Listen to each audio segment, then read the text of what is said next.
பிரதானம் டிப்ஸ்.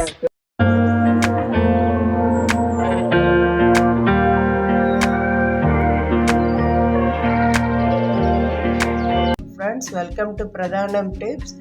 இப்போ நம்ம காசி யாத்திரை போயிட்டுருக்கோம். காசி யாத்திரையில் காசிக்கு போயிட்டு அங்கேருந்து கயாவுக்கு வந்திருக்கோம். காசிக்கு போகிறவங்க எல்லாருமே கயாவுக்கு கட்டாயமாக போவாங்க. இந்த கயா வந்து பீகார் ஸ்டேட்டில் இருக்குது. இந்த கயாவோட முக்கியத்துவம் என்னென்னா, இங்கே வந்து ஒரு மகாவிஷ்ணு கோயில் இருக்குது. அந்த மகாவிஷ்ணு கோயிலில் வந்து தர்ப்பணம் பண்ணுவாங்க எல்லோரும். இங்கே ஆண் பெண் வித்தியாசம் இல்லாமல் எல்லாருமே தர்ப்பணம் பண்ணுவாங்க. இந்த தர்ப்பணம் கொடுக்கறது எதனாலன்னா, நம்ம இறந்தவங்களுக்கு தர்ப்பணம் பண்ணும்போது அந்த இறந்தவங்களாம் நேரடியாக சொர்க்கத்துக்கு போகிறதா ஒரு ஐதீகம். அதனால் இங்கே ரொம்ப விசேஷம் இது. இந்த கோயிலில் பயங்கர கூட்டம் இருக்குது. இது எப்படியும் வரவங்க எல்லாம், காசிக்கு வரவங்கெல்லாம் கயாவில் வந்து தர்ப்பணம் கொடுத்துட்டு போயிடுவாங்க. அடுத்தது இங்கே ரொம்ப முக்கியமானது புத்தரோட கோயில். அதாவது புத்தர் வந்து போதி மரத்துக்கு இடையில நடுவில், அதாவது கீழே இருந்து ஞானம் பெற்ற இடம் இது. அதனால் இங்கே வந்து புத்தர் கோயில்களும் ரொம்ப விசேஷம். இங்கே விதவிதமான டைப்பில் புத்தர் கோயிலெலாம் இருக்குது. ஒன்று ஒன்று அவ்வளோ ஒரு அழகாக கலைநயத்தோட ரொம்ப அருமையாக கட்டியிருக்காங்க. இந்த புத்தர் கோயில் ஒன்று ஒன்றா நம்ம இப்போ பார்த்துட்ருக்கோம் பாருங்கள். வாங்க ஒவ்வொரு புத்தர் கோயிலாக போய் பார்க்கலாம்.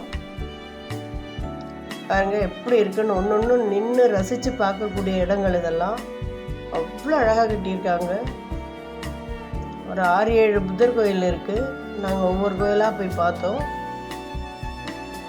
பாருங்கள் எப்படி இருக்குது பாருங்கள். கோபுரங்களும் அதோட வேலைப்பாடுகளும் எவ்வளோ அழகாக இருக்குன்னு பாருங்கள். ரொம்ப அருமையாக இருக்குது எல்லாம்.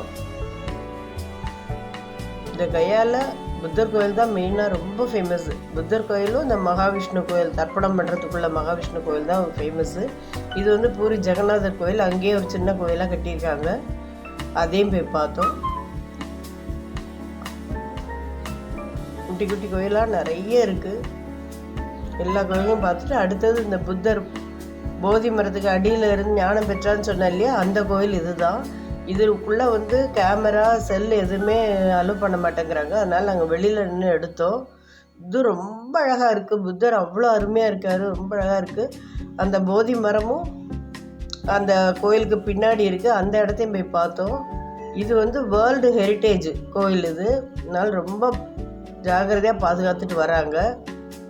ரெஸ்ட்ரிக்ஷன்ஸ் எல்லாம் நிறைய இருக்குது. இது பாருங்கள், புத்த பிக்ஷுக்கள் நிறைய நடமாடுறாங்க அங்கே.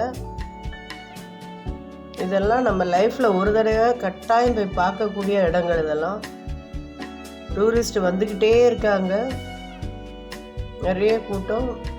பீகார் ஸ்டேட் இது. இந்த ஸ்டேட் வந்து இந்த மகாவிஷ்ணு கோயிலுக்கும் புத்தருக்கும் தான் ரொம்ப பெயர் போன இடம் இதெல்லாம். பாருங்க எப்படி இருக்குன்னு. கிராமமாக தான் இருக்குது. ஆனால் டூரிஸ்ட் வந்த வண்ணம் இருந்துகிட்ருக்காங்க. நம்ம எல்லோரும் லைஃப்பில் ஒரு தடவை பார்க்கணும். இது புத்தர் கோயிலில் இன்னொரு கோயில். இந்த கோயிலையும் ரொம்ப ரொம்ப அழகாக இருக்குது. இந்த கோயிலுக்குள்ளேயும் கேமரா அலோவ் பண்ண மாட்டேன்றாங்க. ஃபோட்டோஸ் எடுக்க விட மாட்டேங்கிறாங்க. நாங்கள் வெளியிலேருந்து எடுத்துருக்குறோம். அதில் உள்ள கலை வேலைப்பாடுகளெல்லாம் பாருங்கள் எப்படி இருக்குன்னு. இது பாருங்கள், சைடில் ஏதோ சுற்றிக்கிட்டே இருக்குது பாருங்கள். அவ்வளோ அழகாக இருக்குது கோயில். எல்லாம் போய் நல்லா பார்த்து ரசித்து நல்லா அனுபவிச்சுட்டு வந்தோம். இந்த பாக்கியம் எல்லாருக்கும் கிடைக்கணும். ரொம்ப நல்ல இது. தேங்க்யூ.